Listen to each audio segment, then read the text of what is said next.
My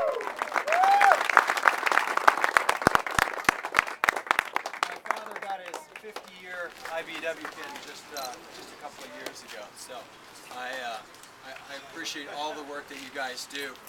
You know, if this were a normal year, we'd be running on our accomplishments.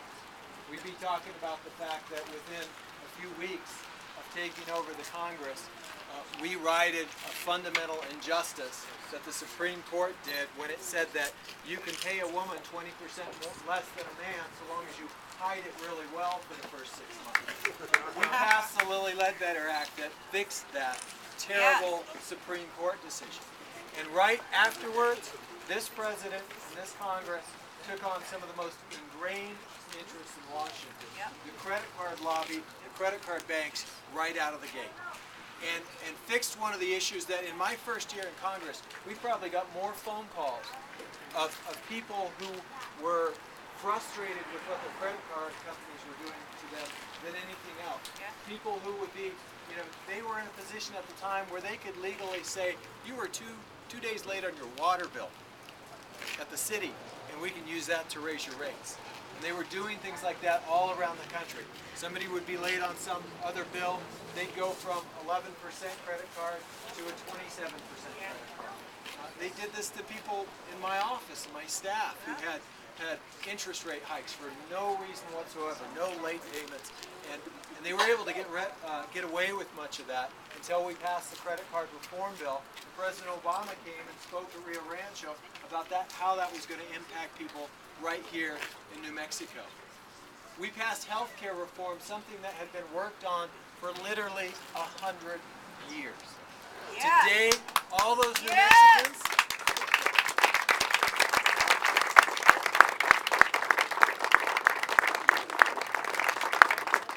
tens of thousands of New Mexicans who couldn't get coverage simply because they had diabetes or they had epilepsy or some other pre-existing condition can get coverage today because of that legislation.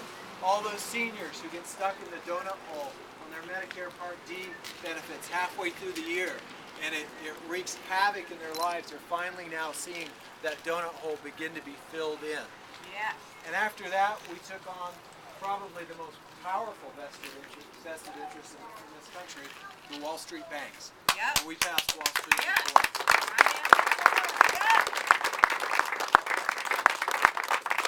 But this is not a normal year, and we're not going to run on those accomplishments, because frankly there are too many people out there who are still hurting and still trying to recover from this economy that we were left with at the end of the Bush administration. The foreclosure disasters that happened and all the things that happened with AIG and Lehman Brothers and others, we are still working day and night to pull out of that recession. And until everyone who wants to find a job in this state of New Mexico can go out and find that job, we are going to have to not run on our accomplishments, but what there is more to do.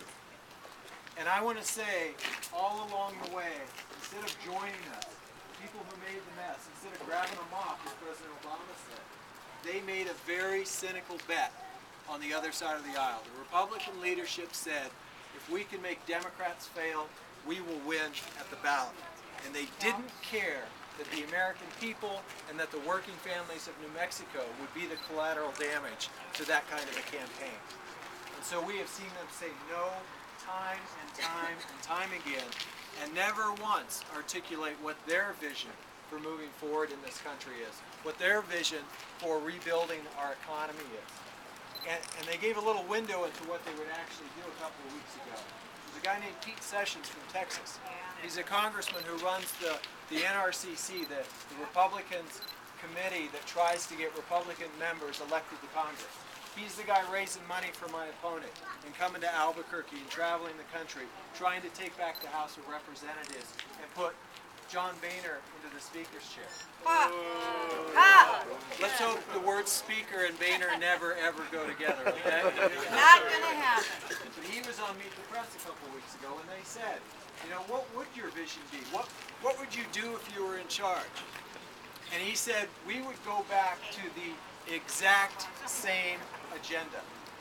The same agenda as when the Republicans were in charge of the House of Representatives and George Bush was in the White House.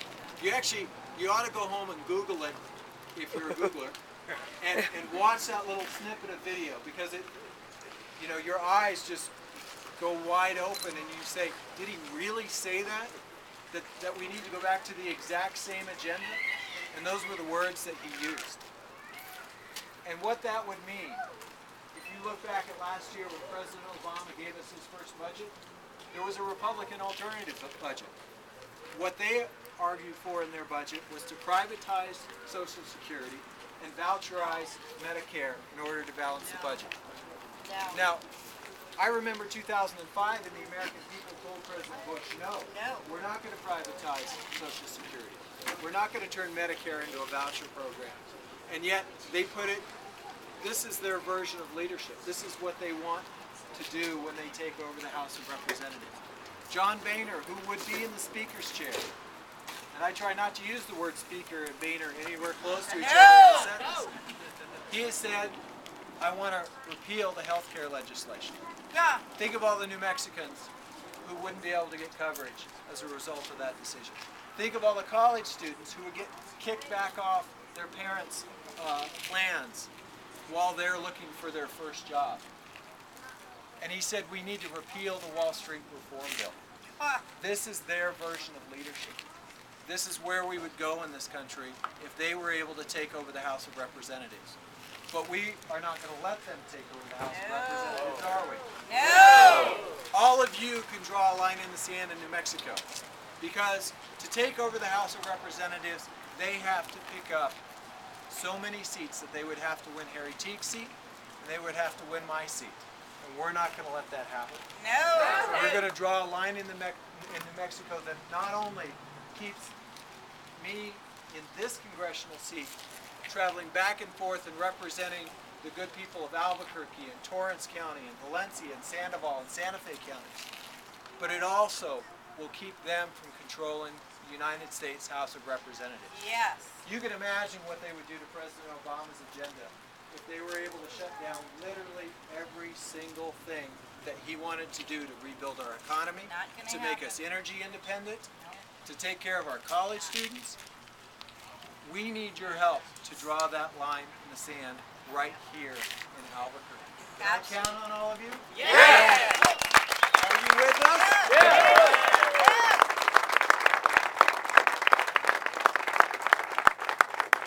The way we're going to do that is over the next 3 months, and it's now less than 3 months to Election Day.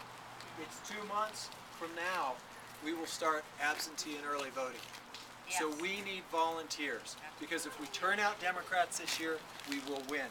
If we turn out the people who showed up to vote for the very first time in their lives for President Obama, who were disaffected, who were new and young and college students, if we turn them back out, we win. Yes. All the polling is based on typical off-year elections. Yes. That means that they're not planning on any of those college students who packed Johnson Field last time, those 50,000 people who showed up for Obama, tens of thousands of new voters and college students. They're not planning on any of them to vote. And they're frankly not planning on our base to show up. And if you will come down here and volunteer 1 night a week, 2 nights a week, whatever you can, we will turn them out. We will turn out our base. We will turn out those new voters. And that doesn't just benefit myself and Gary King and Hector Balderas and all our other great candidates here in New Mexico.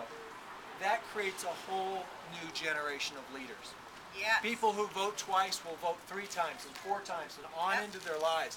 Those are the kids that we need to engage, because they will lead our country forward. Yes. They are the next great generation of leaders, and we need them as much as they need us. We need to make sure that they engage, that they stay engaged, and they help us lead our country forward. So I want to thank all of you for coming out tonight. I want to encourage you to have another burger, because I'm going to have one here in a few minutes. And please, there is so much riding on this election, so much that my 7-year-old Carter and my soon-to-be 4-year-old Micah are counting on, that they can inherit the kind of nation that they deserve, that they can inherit a nation where we're energy independent and we take care of our seniors and we have opportunities for education. None of that will happen without all of you volunteering. So please, please come back, and I look forward to seeing each and every one of you time after time down here for the next 3 months. We're going to get this done, and we're going to deliver a better country to our children and our grandchildren. Yeah.